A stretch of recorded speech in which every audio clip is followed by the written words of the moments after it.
Condoleezza ni adalah perkataan yang digunakan oleh Richard von Kraft dalam buku dia yang bertajuk Psychopathia Sexualis pada tahun 1886. Dia ni adalah orang yang pertama menggunakan perkataan Condoleezza. Condoleezza ni kalau korang nak tahu, maksud dia adalah amalan seksual ataupun seksual fantasi yang mana seseorang akan mendedahkan pasangan mereka ataupun imej pasangan mereka dekat orang lain atas tujuan keseronokan. Keseronokan yang macam mana? Korang tak payahlah tanya aku kan, korang fikir sendiri. So secara tak langsung, challenge unboxing husband ataupun unboxing wife yang ada dekat TikTok tu adalah salah satu daripada budaya Condoleezza.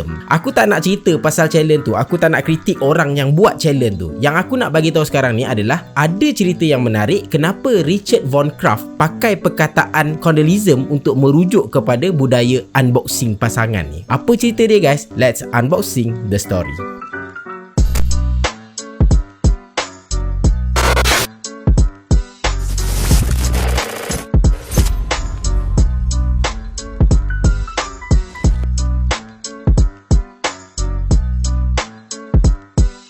Sebelum aku pergi jauh pasal cerita ni, biar aku explain dulu dekat korang yang mana yang tak tahulah apa benda sebenarnya unboxing by husband challenge ataupun unboxing wife challenge. Challenge ni sebenarnya wujud dekat dalam TikTok tau. TikTok ni adalah sebuah platform yang menyajikan video-video pendek. Dia punya environment tak sama tau dengan YouTube, walaupun kedua-dua platform ni isi utama dia adalah video. So dekat dalam TikTok akan ada banyak gila video dan salah satu benda yang memeriahkan TikTok ni adalah challenge ataupun cabaran. Konsep dia, bila kau buat cabaran tu, lepas tu kau pakai hashtag cabaran tu, so kau punya video akan senang jadi famous ataupun kau punya video akan senang naik dekat FYP. Salah satu challenge yang baru-baru ni trending adalah unboxing by husband ataupun unboxing wife. Basically challenge ni dia berjalan macam ni tau. Ada pasangan yang baru nikah, lepas tu suami dia akan buka lah segala mak nenek apa yang ada dekat kepala pengantin perempuan tu. Macam dia punya mahkota, pin-pin tudung tu, dan ada jugalah maybe yang buka tudung kot rasanya. Dan ada yang lebih ekstrim tau. Sambil-sambil duk buka benda-benda tu, sambil tu jugalah si suami tu akan menunjukkan rasa kasih sayang dia pada si isteri. Sedangkan perbuatan tu tak payah kot nak tunjuk sampai dekat dalam TikTok. So disebabkan perbuatan ni, ramai gila netizen yang kecam. Dan ada juga alim ulama, orang yang pandai agama bagi komen tentang hukum buat benda tu macam mana. Sama ada dia haram ke, dia halal ke, boleh ke, tak ke, macam tu.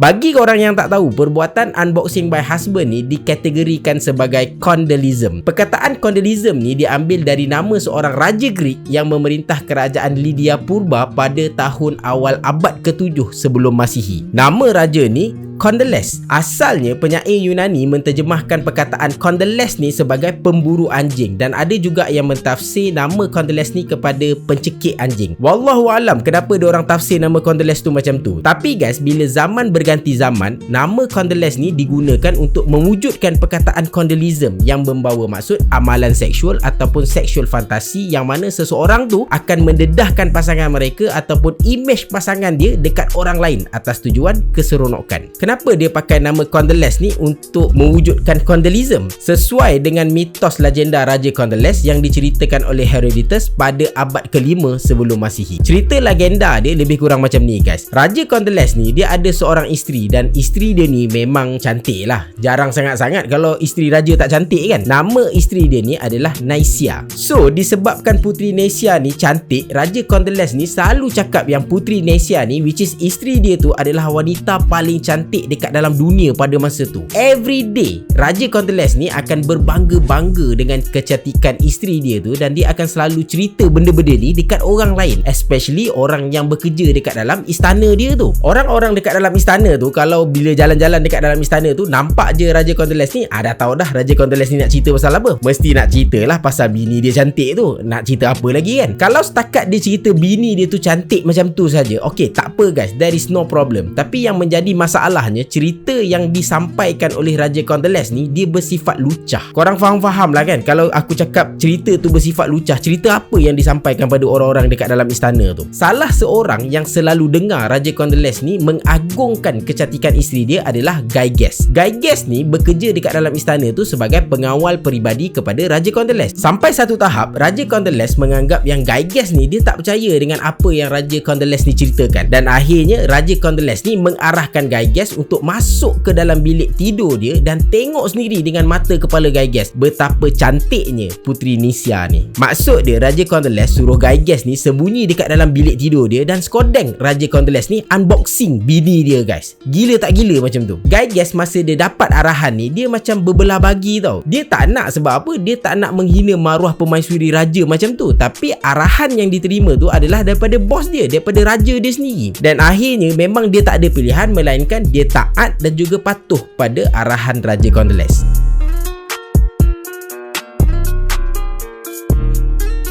Dipendekkan cerita lah, dia nampak segala-galanya apa yang terjadi dekat dalam bilik tidur raja pada malam tu. Tak perlulah nak explain apa yang dia nampak kan guys. Tapi guys, masa Gyges nak keluar daripada bilik raja tu, masa tu juga Puteri Nisha ni perasan kelibat Gyges. Puteri Nisha ni dalam hati dia maki hamun lah si Gyges ni. Dalam masa yang sama juga, Puteri Nisha tahu semua benda ni adalah plan daripada Raja Condoles. Takkanlah dia tak tahu kan, husband dia mestilah dia kenal. Everyday kot husband dia ni canang kecantikan dia dekat orang-orang dekat dalam istana tu. Dan sangat-sangat mustahil Gyges boleh masuk ke dalam bilik tidur diraja melainkan kalau Raja Condoles sendiri yang benarkan Gyges untuk masuk. Disebabkan oleh kejadian tu, Puteri Nisha ni rasa maruah dia ni dah dijual oleh husband dia sendiri, which is Raja Condoles. Dalam budaya diorang, tertengok, sengaja tengok sama ada perempuan ataupun lelaki yang tidak berpakaian adalah satu benda yang sangat-sangat tak senonoh. Apatah lagi kalau unboxing pasangan kau sendiri dekat depan orang, memang lagi tak senonoh lah. So apa benda yang dilakukan oleh Raja Condoles dan juga Gyges ni memang tak boleh dimaafkan. Puteri Nisha ni plan nak malas dendam dekat husband dia sendiri sebab bengang lah dekat husband dia buat benda-benda yang mengipik macam ni. So pada suatu hari dia pergilah jumpa Gyges dan bagi tahu dekat Gyges dia tahu semua benda. Bila Gyges dengar benda-benda tu semua, Gyges terkejut lah. Macam mana Puteri Nisha boleh tahu sedangkan semua benda ni adalah rahsia di antara dia dengan Raja Condoles. Tengah bincang-bincang dekat situ dan Puteri Nisha pun bagi dua tawaran dekat Gyges dalam misi dia untuk bela balik maruah dia. Tawaran yang pertama, Gyges kena bunuh diri dia sendiri ataupun dibunuh oleh orang-orang Puteri Nisha sebagai ganti apa yang dia dah nampak masa dia duduk dekat dalam bilik raja tu. Ataupun pilihan yang kedua, Gyges kena bunuh Raja Condoles. Gyges yang dengar tawaran macam ni, menung dia guys. Ini macam diluah mati mak, ditelan mati bapak. Gyges merayu dekat Puteri Nisha untuk maafkan dia, lupakanlah semua benda ni. Tapi Puteri Nisha ni berkeras. Puteri Nisha cakap sama ada kau pilih pilihan yang pertama ataupun kau pilih pilihan yang kedua. Akhirnya Gyges dia tak nak mati, dia pilihlah pilihan yang kedua, which is bunuh Raja Condoles. Rancangan untuk bunuh Raja Condoles ni pun bermula. Puteri Nisha suruh Gyges ni masuk ke dalam bilik tidur dia dan menyuruh macam mula-mula dia skodeng dekat dalam bilik diraja tu awal-awal dulu. Lepas pada tu, Puteri Nisha jalankan peranan dia sebagai seorang isteri kepada Raja Condoles dan akhirnya Raja Condoles ni tertidur dekat atas singgasana dia. Masa Raja Condoles ni dah tidur, Gyges ni keluar daripada tempat persembunyian dan lepas tu dia pergi tikam Raja Condoles sampai Raja Condoles ni mati. Mampus. Puteri Nisha yang tengok kejadian tu depan mata, Puteri Nisha ni pun memang happy dia lah. Tepuk tangan lah, misi sudah berjaya guys. Tapi misi tu dia tak habis dekat situ. Untuk mengembalikan maruah dia sebagai puteri raja, Puteri Nisha ni arahkan Gyges untuk berkahwin pula dengan dia. Bila diorang ni dah berkahwin, secara automatik Gyges ni pun peganglah tampuk pemerintahan kerajaan Lydia. Dalam masa yang sama, rakyat Lydia sendiri tak bersetuju kalau Gyges ni jadi pemerintah. Macam mana dia boleh jadi raja kan, sedangkan Gyges ni dengan diorang sama level, duduk sama rendah, berdiri pun sama tinggi. Tapi guys, Gyges ni dia cerdik jugalah, sebab tu dia jadi pengawal diraja. Untuk mengelakkan perang saudara berlaku, Gyges ni pun minta Oracle Delphic untuk mengiktiraf dia sebagai raja. Oracle Delphic ni secara jujurnya aku tak pasti siapa dia, tapi dia ni adalah orang yang berkuasa sebagai pendeta besar kuil Apollo dekat Delphi, yang akhirnya dia akan ada kerajaan dia sendiri tau, yang dipanggil sebagai The Pythia. Akhirnya nak tak nak, Oracle Delphic ni pun iktiraf Gyges sebagai raja baru kerajaan Lydia dan dinasti Gyges pun dibangunkan. Habislah cerita dekat situ guys. Okey guys, daripada kisah ni lah perkataan Condoleezza tu diwujudkan. Oleh sebab Raja Condoleezza ni sangat-sangat suka nak expose kecantikan wife dia dekat public, dan masyarakat pada masa tu merasakan perbuatan tu sangat-sangat tidak bermoral. Nama Raja Condoleezza ni pun dijadikan punca perkataan Condoleezza tu wujud. Sebenarnya guys, Condoleezza ni bukan sahaja merujuk kepada perbuatan unboxing by husband ataupun unboxing wife tu sahaja, tapi apa-apa perbuatan yang expose pasangan kita dekat orang lain yang menimbulkan keseronokan seksual, itu adalah Condoleezza. So selayak-layaknya lah budaya Condoleezza ni diharamkan dalam agama Islam. Dan bukan sahaja agama Islam, tapi dalam agama lain pun melarang benda-benda yang macam ni. So korang fikirkanlah sendiri sama ada unboxing wife lepas tu post dekat social media perlu ataupun tidak, ataupun okey ke tak sebenarnya dalam agama dan juga budaya kita. Jangan sampailah yang tukang unboxing wife dia tu menerima nasib yang sama seperti Raja Condoleezza tu tadi. Tak pasal-pasal lepas unboxing wife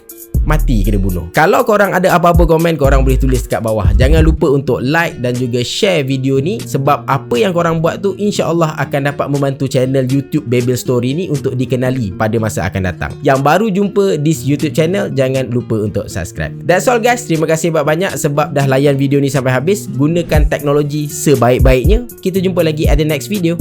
Assalamualaikum. Ciao.